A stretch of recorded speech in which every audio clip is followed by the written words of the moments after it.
Yeah, get it on. Got to get it on. No choice but to get on mandate. Get it on. And welcome to CarCast. I'm Adam Carolla. It's Matt, the moderator, DeAndrea over How you there. Good, doing? good to see you, Matt. Hello. Let's see. So, plenty of stuff to talk about here. One thing, I went out on a drive last weekend, Hmm. and I spotted two cars I hadn't seen in person. I saw the new Corvette, couple of new Corvettes out there. And I also saw a new Tesla that I hadn't seen before. I was only aware of three, well, four if you include the Roadster Tesla models, but this was like a mini Model X, or I guess it was Yeah, the Model Y. a It's Model Y. it's the little SUV. It's like the Model 3, and somebody grabbed it by its hair and pulled it up taller. Yeah, I looked at it. I had to kind of look at it twice. I was like, is that a three? And I was like, no, the roof line is different. And I was like, is that an X? And it's like, no, it doesn't have the gull wing doors. And then I realized that the roof line, the rear end, it it looked pretty good. Like it looked like, oh, that's a nice ride for someone who doesn't want to spend 100 grand on an X. Yeah, we Um, spoke about it with Alistair Weaver from Edmunds, and Edmunds ordered one up, and they actually got delivery of it a couple of weeks ago. They were early on the list, and it actually came in earlier than they were told. hmm. And I think he's driving it. I think Alistair's driving it now and getting his verdict on it. But it seems to be very positive, and I think they're hoping this is going to be their best-selling vehicle. We like SUVs, and it's a little bit smaller and it's a little bit more affordable, so it could be the game changer for Tesla. What's the price point on it? That's a good question. I don't know what he paid. I don't want to get it wrong, but Well, we'll let Chris look it up. Anyway, it seemed to be well proportioned. that's 50 I did. something to start, It 52.9. seems about right. That's a I good didn't Yeah. even estimate. look at it. Didn't even really look like an SUV. It just looked like a three with some more Mhm. headroom. But I don't know if an X is considered an SUV. But it's weird because an SUV is size, but it's also ground clearance. And it's weird when cars have the size, but they don't have the ground clearance of an SUV. You don't Yeah. climb up into them, so to speak. But then there was the Corvette, which I saw, the new mid-engine Corvette, which looked pretty striking. It was a good-looking car. I told you I saw one that had been breathed on quite a bit. I mean, it looked kind of squatted with some rims and a big old tail on it, which means somebody got it and did a bunch of shit to it fast Yeah. or something, because it's nothing from the factories coming that way.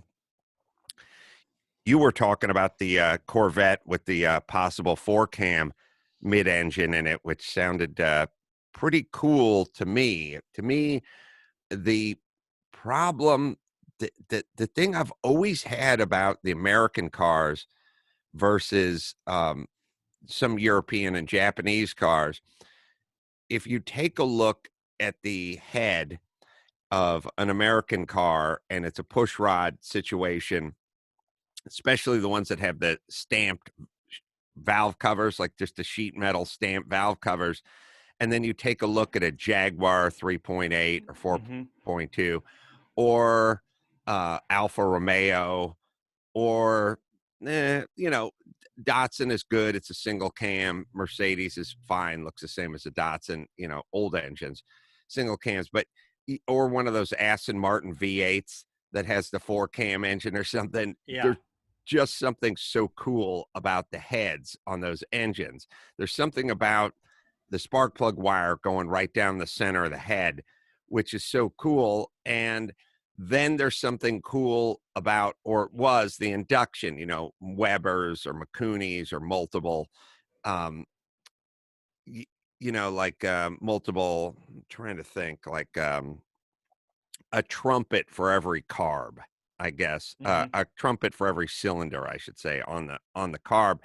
And then you'd see the American, and like you'd see the American one, and it'd just be the stamped valve covers and the one four barrel sitting in the middle, and it just didn't look right to me. Like Yeah. it worked. It didn't look like those engines. So if Corvette can do like a high revving, naturally aspirated 4-cam engine and have it, mid-ship, that sounds pretty cool. It actually might be more interesting than that, because the C8 that we have out now, we is pretty good, and we're getting more and more numbers about it. And guys like Lingenfelter are really starting to do a bunch of things, supercharging naturally aspirated, packages like he would do. But we know we can expect a couple of hotter versions, a Z06, a ZR1. Um, and the rumor is, not only would it be possibly a 5.5 liter dual overhead cam engine, but flat plane crank, Mm. like we have in the Ferraris, like we have in the Shelby GT350, which could mean now 9,000 RPM naturally aspirated uh, uh, overhead cam engine. Um, Possibly in the Z06 variant. Now, the ZR1 variant could be a twin turbo version of that same engine. And there's also talk of a hybrid. But we don't know if the hybrid's going to be another version of the C8, or will it be like a ZR1 version. It's very possible we could have a base C8. We can have the dual overhead cam Z06. We can have the dual overhead cam twin turbo ZR1, and then separately a hybrid version. And I imagine the hybrid version would be much like, let's say, Acura NSX, like what we have today. Rear mid engine, couple electric motors on the front wheels, gives it sort of, now it's an all-wheel drive version that kind of goes on and off, and done for the sake of performance, not just fuel economy. But and I don't know, do you do a high revving flat plane crank dual overhead cam engine with electric motors? Well, in a way, yes.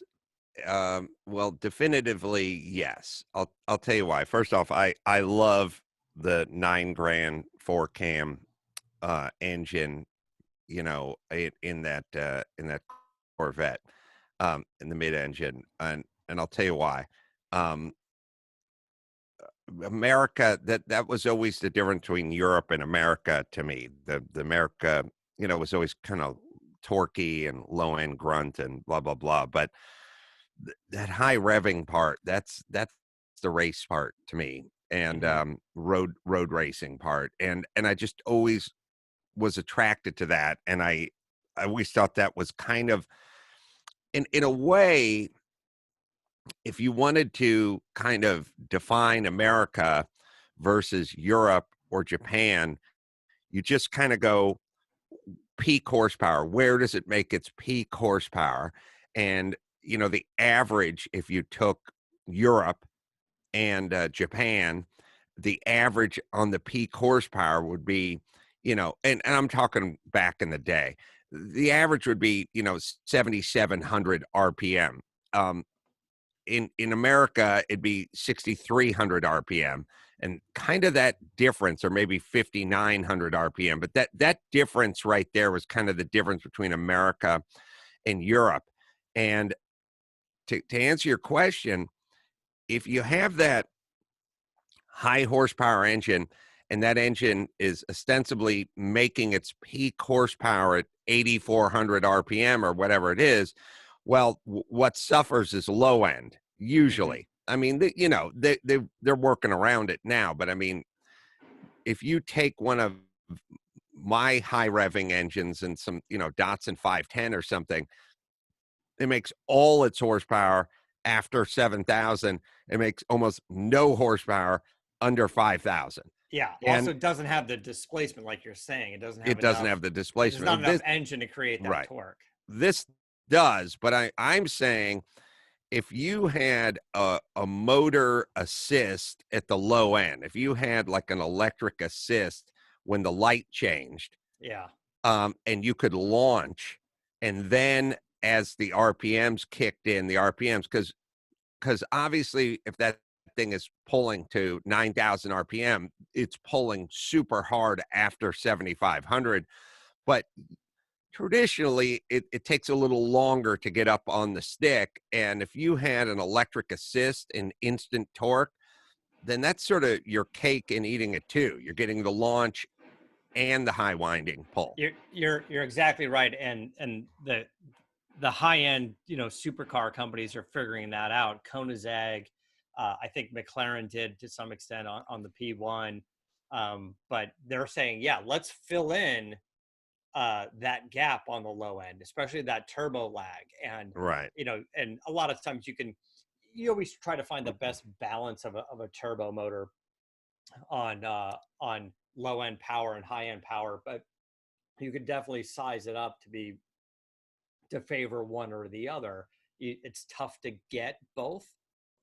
Right. So if you can, if you want a 1,500 horsepower or 1,200 horsepower Koenigsegg, you could focus your turbo engine on the high end and then fill in that gap with electric motors on the low end. And then, of course, that's why you get batshit crazy Koenigsegg's. Did you get that truck from Bring a Trailer I sent you? Yeah, the Cyclone. I was looking at it for some stupid reason. I was probably thinking about you and Jay Leno. I can't remember if Jay Leno has the Cyclone or the He does. Yeah.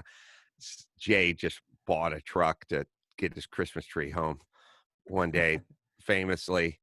I think the Yeah. story was, you can check me on it, but he went out to get a Christmas tree, and Hmm. then he probably went out on his bro motorcycle, and he said to the guy, like, all right, bring it, deliver it to the house. And the guy said, yeah, that'll be $40. And he said, what, $40 to deliver the tree? And the guy's like, yeah. And I guess he just bought a Cyclone across the street or something. Yeah, he Like, literally just walked across the street to the GMC dealer at the time. And I guess it was new. Let's assume 91. I don't think it was new for some reason, Yeah, but I don't know. maybe. Because he still has it. I guess we could ask him. And now he says it's his rainy day vehicle. But he went over there, bought it, went back over there, loaded up the tree, went home with a new truck and a Christmas tree. Yeah, for some reason I remember him saying something about it being maybe a couple years old and got a good price on it, kind of thing. Like, Yeah, it very well could be. because But those things 2 years after they were new probably fell off pretty fast, mhm. right? They probably weren't cheap when they were new. But the point is I sent it to Matt because I was like, this truck has the worst steering wheel Yeah, in history. yeah. Maybe Citroen probably is like the only one that rivals it, but even the Citroen or the Citron, I don't know how people pronounce it. The Citron wheel is as bad, but the Citron, the whole car is funky town. So it at least is in step with the car. The Cyclone wheel is the ugliest steering wheel of Yeah, all time. it's a weird. And there's something wrong. Like, and I don't understand. There are many things I don't understand in the world of automotive design. If I worked on that car, and that was like a specialty car, right? It Mhm. was all-wheel drive. What motor was in that thing? It basically had a Grand National motor in it, so it had the turbo six-cylinder out of the Grand National. My Um, yeah, my feeling, like if I was working on that project, I'd just be like, look, we got a cool piece here, all-wheel drive. We got the twin turbo V6. It's like yeah, 4.3 liter. the z- the 0 to 60. I mean, it was one of the quickest cars of its day, car or truck, Yeah, and blah blah blah. What are we doing with this fucking steering wheel? The steering wheel is a hoop with one big bar, and it's not even in the center. no, I'd just be because like, when they did the truck, they somehow designed like a gauge package that if if it if you look at the shape of, because Chris brought up a photo a second ago of it, like right on view of the right, steering wheel, the gauges, any other kind of shape and you really can't see the gauges through the steering wheel. So they had to come up with this stupid kind of just flat bar. It's like, so you see that photo that we're looking at, it's like, now you can see the gauges. I guess you could have moved it up a little bit more. That center bar was a little bit more in the middle. But you're right. It's just a terrible design. But there's no airbag. So here's the advantage. It's like you can buy this thing, or you can get one of these. You could pop off this. You can put any steering wheel you want. Put the steering wheel on the shelf, and it's not gonna change anything, right? If anything, it just means the original steering wheel is not gonna wear down, and you can roll around town in your Grant steering wheel or your Sparko steering wheel. Oh, Airbag's another issue, right? yeah, but it is the goddamn ugliest steering wheel. It really is. I always thought these trucks were cool, but the interior was terrible. It's such a flat dash and just plastic everywhere. It's like the Camaro in the 80s that we talked about. Like I had an 87 Camaro, and it was just black plastic, flat everywhere, and it had all the fake Allen head plastic screws in it, and like it just didn't. It was a terrible design back then, and it was around this era of vehicle. But I do like the truck. Yeah, I'm really dumbfounded and perplexed oftentimes when people that are really capable do really dumb things for a really long period of time. I would never buy an American car because of the interior. Like I just hated American interiors. I just hated them. Like Yeah. I'd poke my head in a Corvette in the 80s or a Camaro or certainly like a Chevy truck or something, and I just go, yuck. It's embarrassing. Like you're offending me.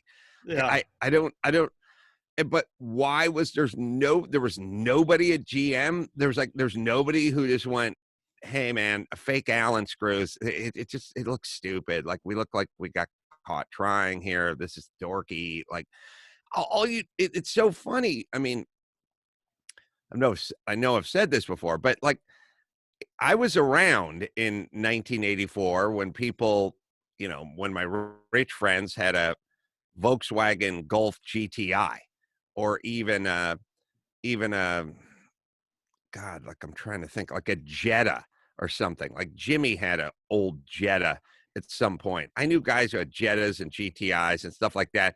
And you'd put your head in that car and it looked pretty damn good, like in the mid 80s. Like that's a decent looking interior. The buttons are pretty cool. The dash is pretty cool. And then I had a friend or two that had a Camaro, and you'd put your head into that car and you'd go, what the fuck is going on here?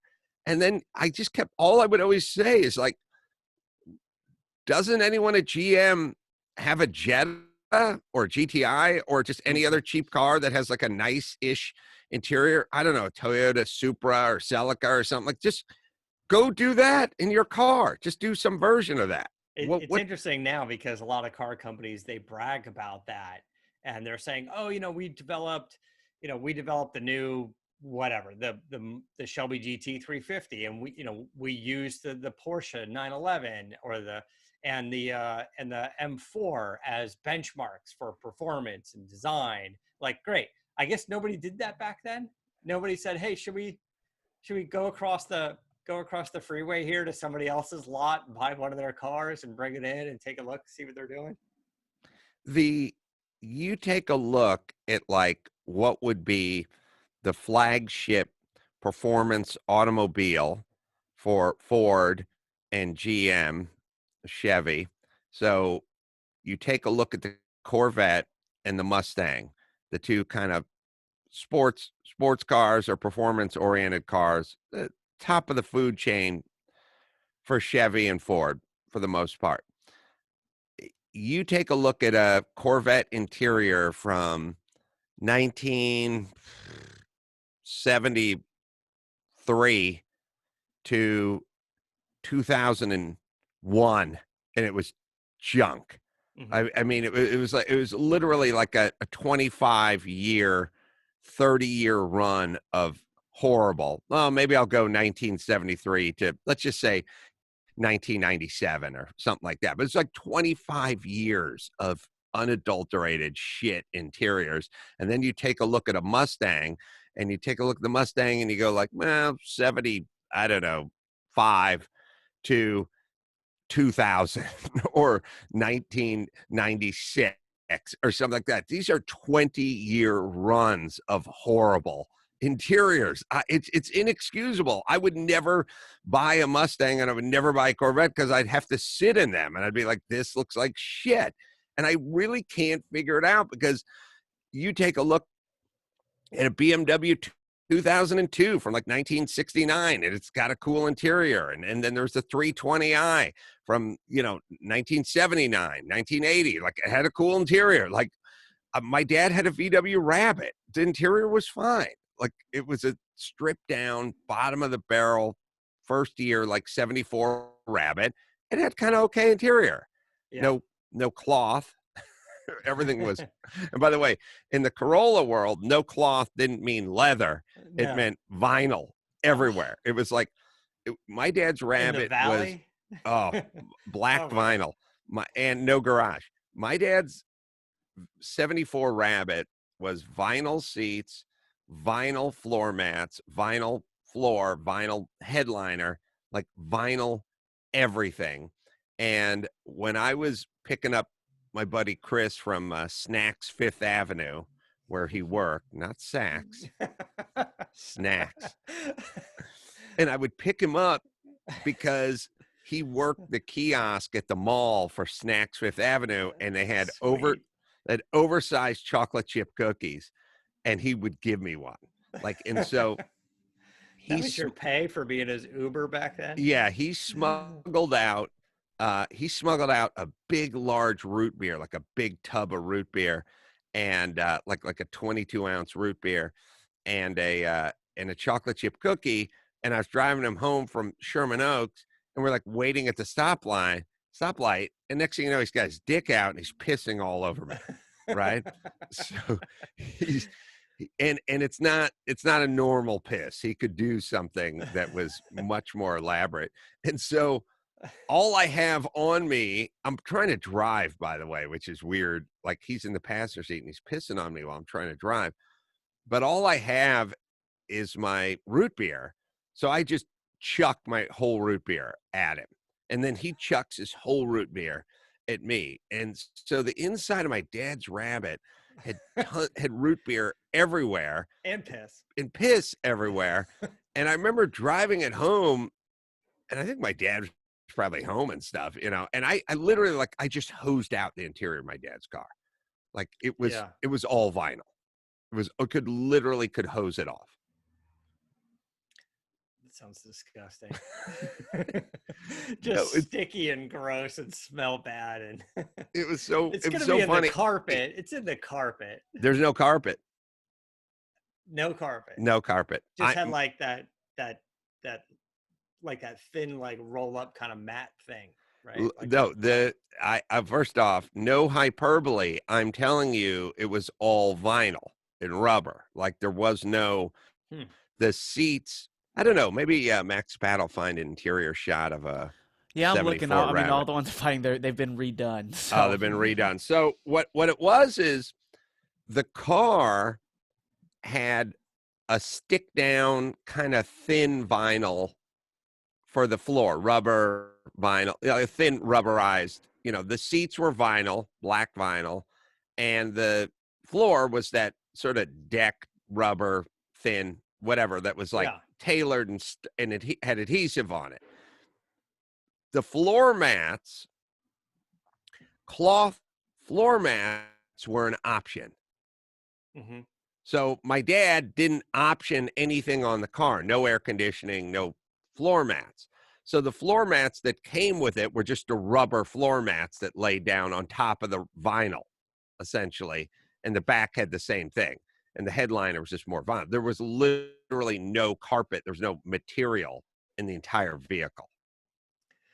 When you hose it down, do you pull the rubber plugs on the floor pans and let it drain, or do you hit it with a shop vac and suck up the Yeah. goose? First Like, off, what do do you think there was a shop vac at the Carolla house in well, 1982? there's the rubber plug. I guess you could pull that and maybe it drains There, underneath in the for, floor pan. let me be clear.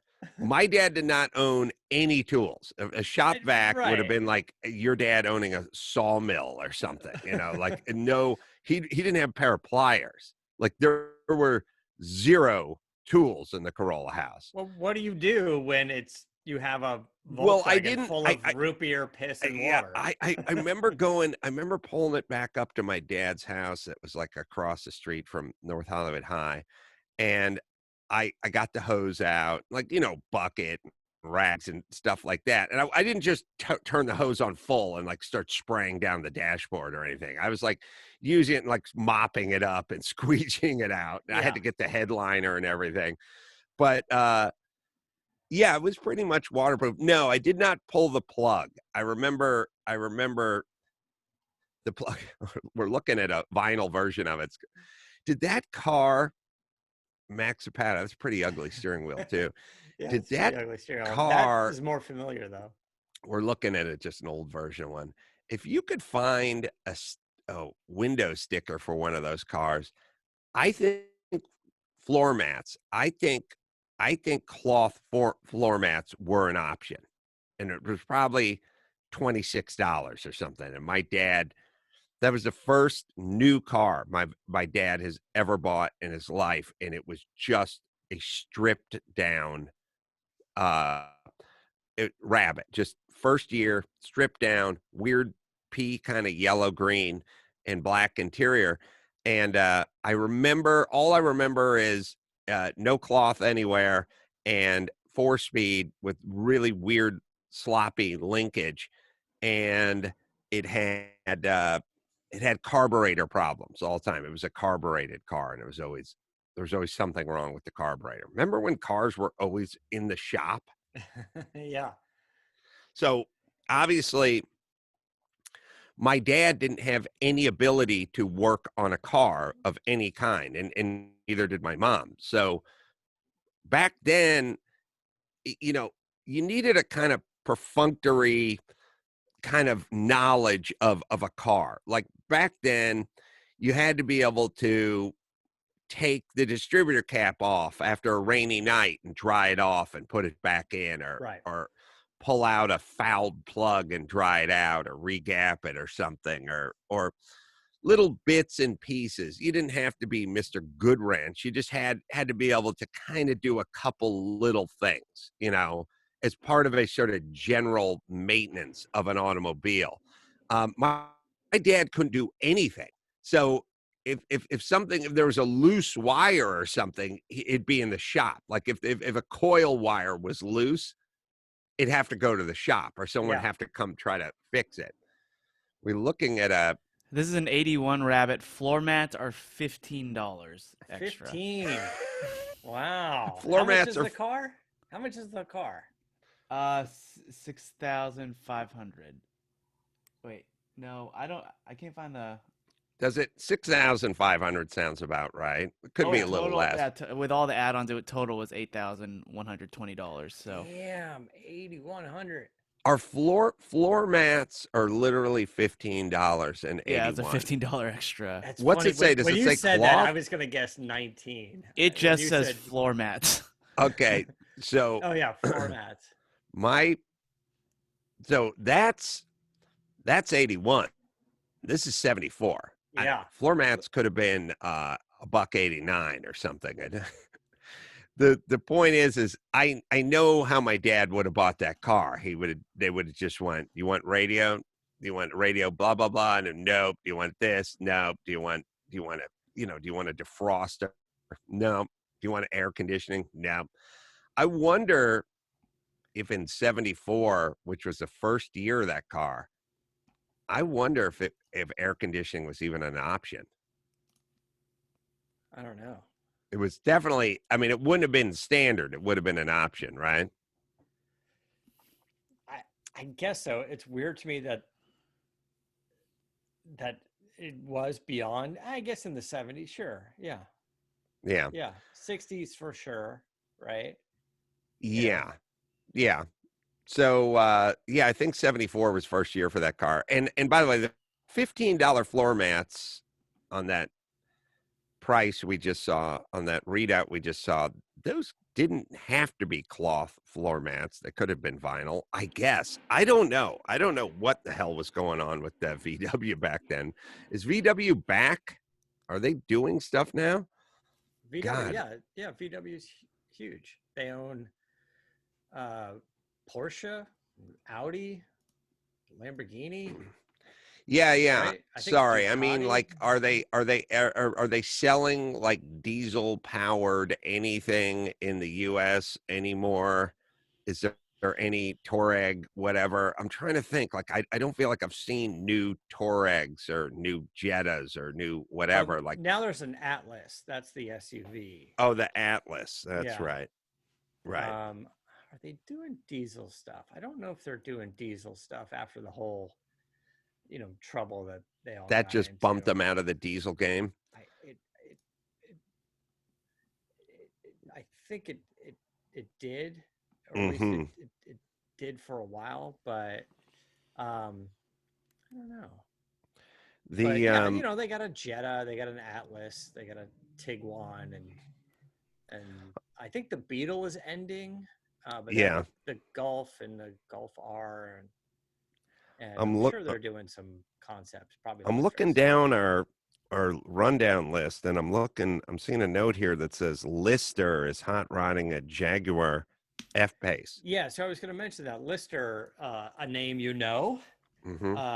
been around for a while, big into motorsports, and the company's changed hands, and the whatever, I don't know if it's the whole company or the trademarks or whatever, it sort of changed hands, and I think 2013 ish, um, they got a new group, and they're kind of a tuner shop now, like a Hamann or Well, something like Lister's weird. There's Lister Jag, so there was always like a Lister Jag, and then there was a Chevy powered Lister as well, and it's like a European, I don't know, chassis builder, I guess. There's a lot of race cars that were Lister, in the 50s. Probably, I would feel like their era would be like early 50s to mid later 50s, but it Yeah, seemed like their sweet spot was like 51 to 56 or something. I didn't feel Lister like I saw. Motor Cars was 1954 by George Lister.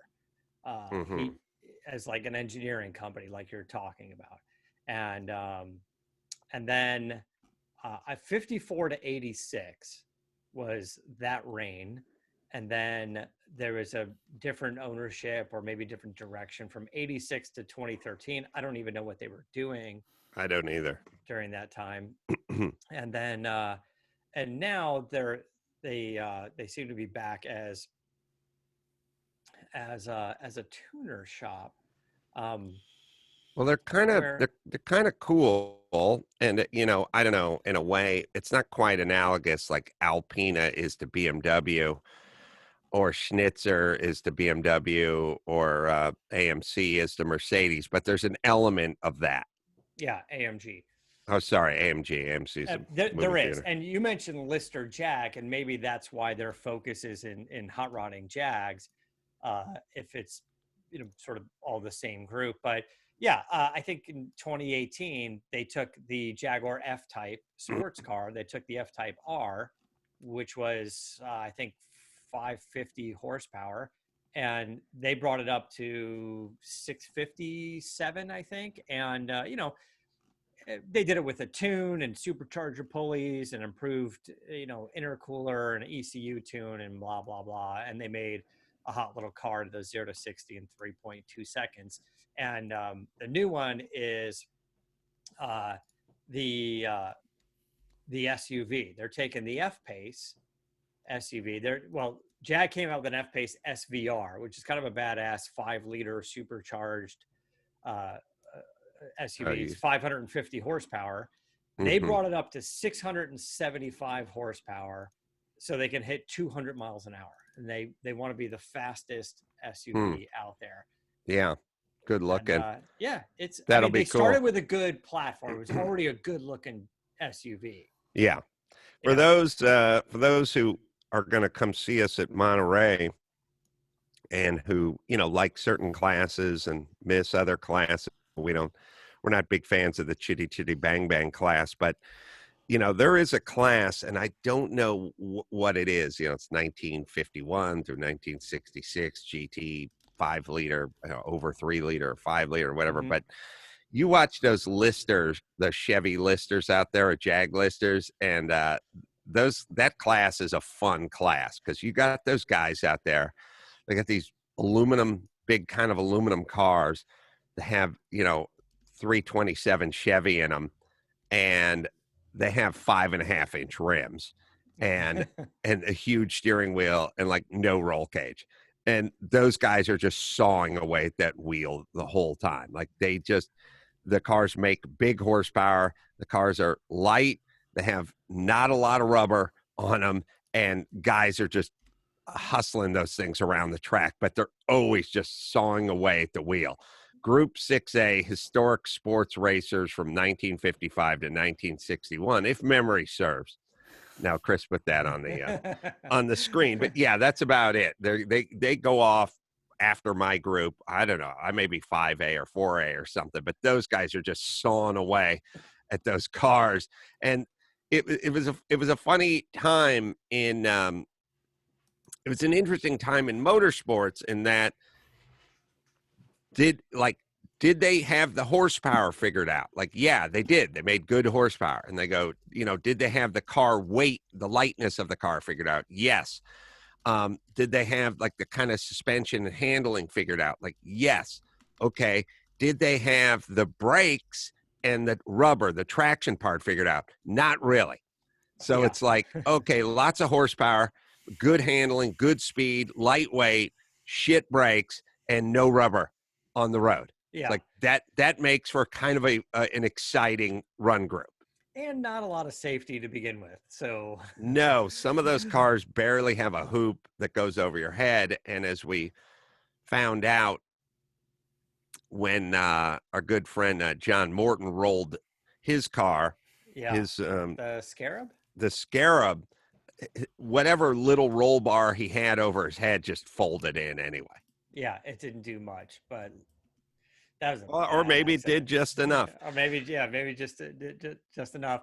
Those cars are interesting to see on the track because the very sort of European shape and everything to them. You don't expect them to sound like what they sound. When it has the American V8 in it, you're not really thinking that, and it's kind of it's fun to see. It's a fun group. Yeah. Jag Lister and then Chevy Lister. All right, let me tell you guys about Geico. Well, let's see. You have homeowners insurance or you have renters insurance. Either way, you have automotive insurance. Why don't you put them together? Why don't you bundle? Makes it that much easier. You just go to geico.com. Bundle your homeowners or renters insurance with your automotive insurance and find out just how much you could be saving today when you bundle at Geico. That's geico.com, and get to bundling, people. All right, let's see. You can watch all our car shows on Netflix, but if you want a Blu-ray or DVD or what have you, a T-shirt or Shelby poster or whatever, go to Chassis, CHASSY.com, and we'll sign the posters and the Blu-rays and stuff like that too, and send them out to you. And also, you can go to Amazon.com and you can get I'm Your Emotional Support Animal. New book's going to be out in a few weeks, and you can pre-order it. It just helps. The audiobook you can find as well. And also, let's see. Oh, go to our YouTube page. Go to AdamCarolla.com/ or YouTube.com/Adam Carolla. We've got a lot of stand-up and other bits going on there. Matt, what do you got? Just a quick shout out to our friends at Barrett Jackson. May 8th through the 17th, they're doing an online only auction. So it might be interesting to see. I don't know if it's watchable. I guess it is, but auctions online. I guess the Gooding one that they did a while back was good. A lot of work. Yeah, worked well. So Until next time, it's Adam Carolla for Matt the Moderator, DeAndrea saying, keep the air in the spare and the bag in the wheel.